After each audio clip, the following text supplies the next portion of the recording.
তো বাড়িতে থাকা এই সব অচল ফোনগুলো নিয়ে চলে আসুন সুবিধা সেন্টার। দেখুন লাইন লেগে গেছে অচল ফোন নিয়ে আসা। যে দাদা একটা এইমাত্র দেখালাম যে দাদা আরেকটা ফোন নিয়ে এসছে, ফোন নিয়ে এসে ভাঙাচোরা ফোন নিয়ে এসছে।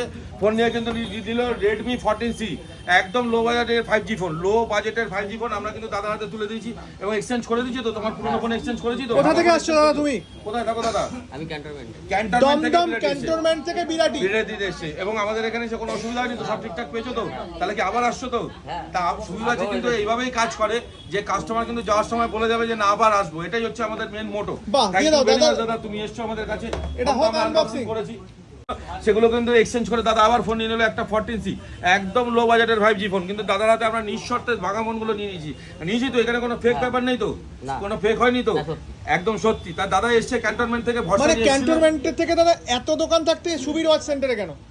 না এখানে ভিডিওটা দেখলাম তার জন্য। তার সুবিধা সেন্টারে ভিডিও দেখে যে ভাঙাচোরা ফোন নেয়, তার সুবিধা সেন্টারে ভাঙাচোরা